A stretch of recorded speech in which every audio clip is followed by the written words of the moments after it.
Thyroid की अगर problem होती है तो हमें समझना होगा, दुर्भाग्य है इस वक्त हमारे देश का कि हर घर में थायराइड पहुंच चुका है।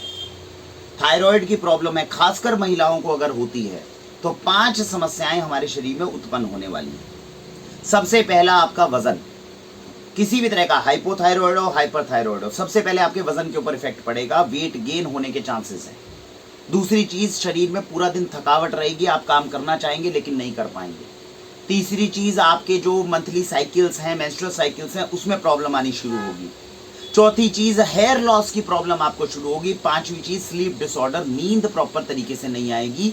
ये मुख्य रूप से वो 5 साइड इफेक्ट्स हैं जो थायराइड की प्रॉब्लम होने पे हमारे देश की बहनों को, माताओं को, जिनको झेलना पड़ रहा है। और दुर्भाग्य ये है, इस वक्त देश के हर घर के अंदर ये थायराइड पहुंच चुका है।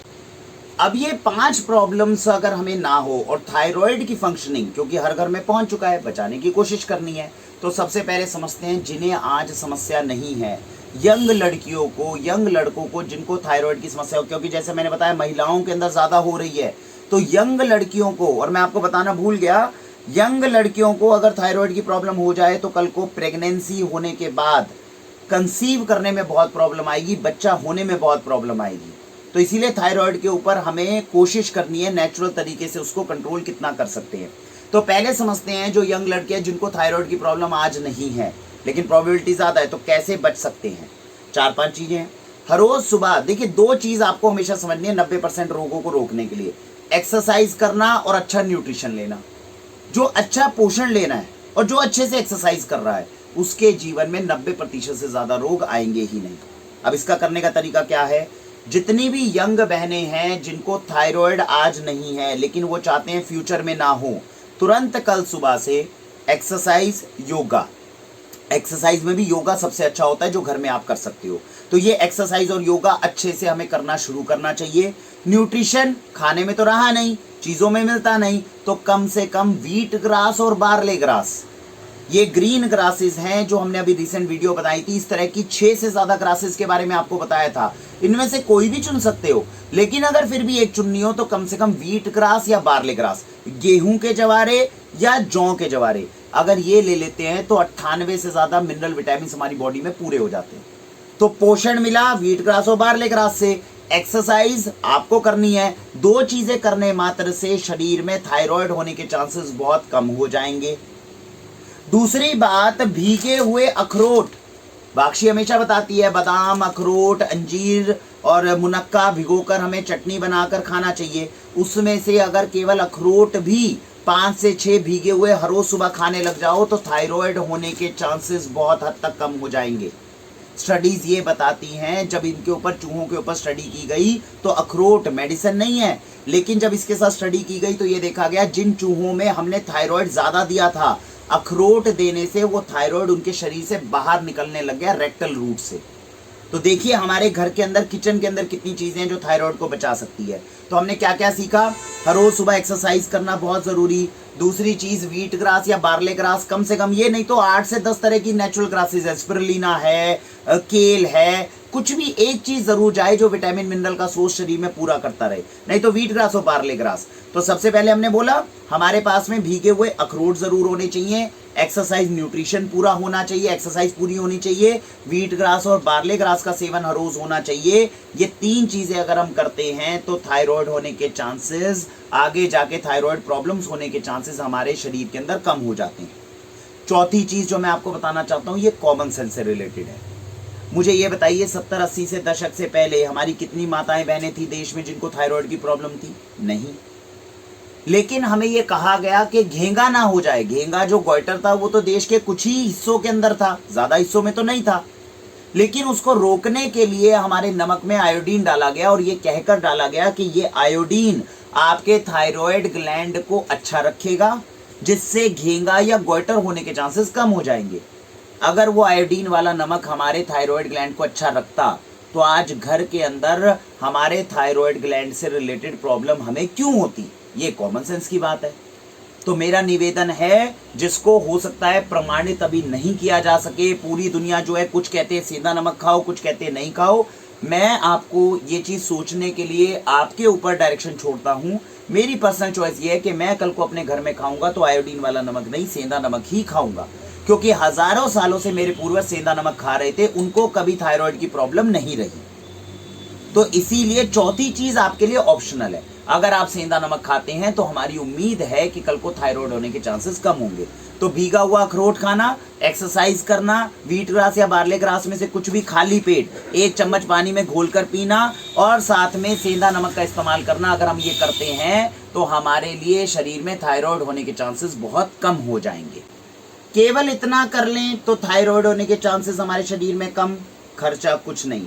आज अगर रोग नहीं है तो भविष्य में रोग होने के चांसेस को बचा सकते हैं कम खर्चे के अंदर। लेकिन जिन लोगों को थायराइड होना शुरू हो गया वहां से वापस लेकर आना मुश्किल है।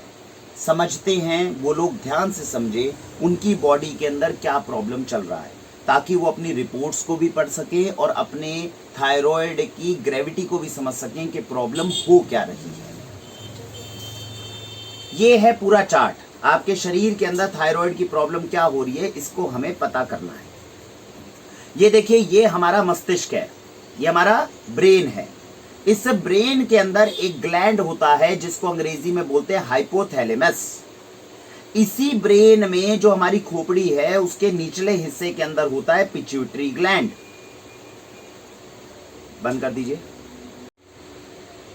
तो ये basically T3 and T4 hormone जो है ये आपके शरीर के अंदर अगर ज्यादा होगा तो हाइपरथायरॉयड करेगा, ये कम होगा तो हाइपोथायरॉयड होगा। आपका ब्रेन बोलता है पिट्यूटरी ग्लैंड को कि TSH, ये जो रिपोर्ट में आप देखते हो TSH, वो है थायराइड स्टिमुलेटिंग हार्मोन, वो इस ग्लैंड को बोलता है कि भैया इसको रिलीज करो। ये जाके आपके थायराइड ग्लैंड को स्टिमुलेट करता है, उसको जाके मसाज करता है कि भैया रिलीज करो। रिलीज क्या होगा? T3 and T4। तो जो T3 एंड T4 आप अपनी रिपोर्ट में देख रहे हो वो हार्मोन है, अगर ब्लड में बढ़ जाएंगे तो हाइपरथायरॉयड हो जाएगा, कम हो जाएंगे तो हाइपोथायरॉयड हो जाएगा। दोनों ही कंडीशंस के अंदर आयुर्वेद में भी और एलोपैथी में भी ऑलमोस्ट सेम दवाइयां हैं। उनका काम होता है थायराइड ग्लैंड को प्रॉपर करना, रेगुलेट करना, ताकि ये T3 और T4 जो हमारे हार्मोन्स हैं ये ठीक ढंग से रिलीज हो जाए। तो अभी तक हमने क्या बताया कि जो लोग अच्छे हैं, जो महिलाएं या बहनें जिनको अभी थायराइड की प्रॉब्लम नहीं है, कैसे वो स्वस्थ रह सकती हैं। जिनको प्रॉब्लम हो गई है उनको ये समझ में आया होगा कि शरीर में चल क्या रहा है। अब आते हैं जिनको हो गया है उनके पास क्या विकल्प है। एक विकल्प तो आप अभी यूज कर रहे होंगे, एलोपैथिक डॉक्टर के पास जाएं, वो आपको थायराइड की एक गोली देगा, उसको नित्य नियमित खाते रहें। तो मोस्ट प्रोबेबली अगर उसके साथ में पहला स्टेज 1 की जो चीजें बताई हैं वो करते रहोगे तो कभी गोली की डोसेज नहीं बढ़ेगी। जो 25 mcg यूज कर रहे हैं वो 25 ही करते रहेंगे, जो 50 है वो 50 करते रहेंगे, जो 75 है वो 75 करते रहेंगे। शर्त क्या? एक्सरसाइज करनी है, न्यूट्रिशन लेना है, अखरोट को भिगोकर 7-8 अखरोट खाने हैं, नमक की जगह अगर सेंधा नमक आ जाए तो बहुत अच्छा। ये काम अगर हम कर लें और जो हमारी गोली चल रही है उसको ही चलने दें तो हमारा जीवन सही से कट जाएगा। गोली उस हार्मोन के लेवल को कंट्रोल रखेगी, हमारी डोसेज नहीं बढ़ेगी। अब कुछ लोगों को ये होता है कि हम एलोपैथिक गोली को छोड़ना ही चाहते हैं, हम वापस रिकवर होना चाहते हैं। ऐसे केस में आयुर्वेदिक जड़ी बूटियां अवेलेबल हैं जो आपके थायराइड ग्लैंड को दोबारा बचाकर गोली से वापस ला सकती हैं। अब ऐसी कौन कौन सी जड़ी बूटियां हमारे पास हैं उसके बारे में हमें पता होना चाहिए। सबसे पहली जड़ी बूटी है कचनार। ये जड़ी बूटी जो होती है ये हाइपरथायरॉयड के लिए भी बहुत अच्छी होती है, ये हमारे थायराइड ग्लैंड की फंक्शनिंग को अच्छा करेगी। दूसरा आयुर्वेद रेकमेंड करता है, जो मैंने बताया अखरोट, वो आयुर्वेदिक जड़ी बूटियों के अंदर भी गिना जाता है क्योंकि रिजल्ट्स बहुत अच्छे हैं। तीसरी जड़ी बूटी जो हमारे पास आती है वो आती है जलकुंभी। जलकुंभी भी एक बहुत अच्छी जो है वो हमारे पास में जड़ी बूटी है। और सबसे अच्छी बात क्या है, जलकुंभी और मोरिंगा। बहुत बार वीडियो हमने बनाई जिसमें हमने मोरिंगा का नाम लिया, सहजन के पत्तों का पाउडर लिया, सहजन की ड्रमस्टिक का नाम लिया। जलकुंभी और जब मोरिंगा जुड़ता है तो शरीर में प्राकृतिक आयोडीन जो है वो बढ़ने लगता है, जो थायराइड की फंक्शनिंग को अच्छा करता है।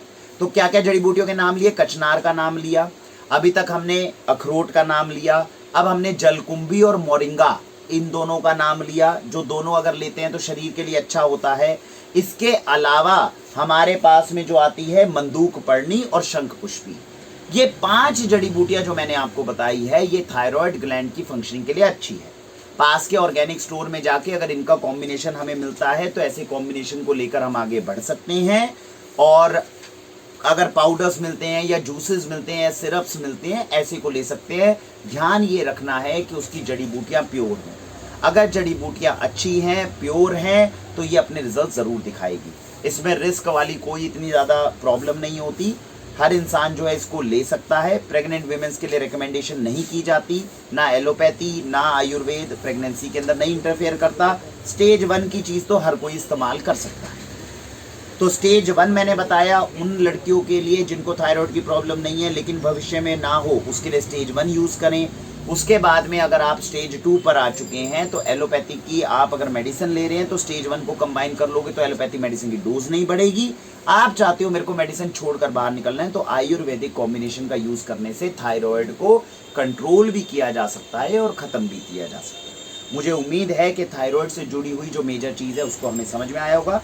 स्टेज 1 के अंदर मैं एक चीज़ और आपको बताना भूल गया जिसको हम कर सकते हैं, खासकर सर्दियों में नवंबर दिसंबर जनवरी में जब ठंड होती है, शुद्ध देसी गाय के दूध के साथ हल्दी का सेवन, हल्दी वाला दूध अगर हम पिए तो वो भी हमारी बॉडी में हार्मोनल इम्बैलेंस को ठीक करने में बहुत मदद करता है। तो स्टेज 1 की बात करें तो दोबारा सोच लें, एक्सरसाइज हर रोज करना है, व्हीट ग्रास या बार्ले ग्रास में से कुछ एक चुन लीजिए, भीगे हुए अखरोट खाने लग जाइए, सेंधा नमक खाने लग जाइए, और खासकर सर्दियों के अंदर हल्दी वाला दूध तो 3 महीने ज़रूर पीना है। ऐसी कोशिश करेंगे तो थायराइड को कंट्रोल करने में बहुत ज़्यादा आसानी हमें हो जाएगी।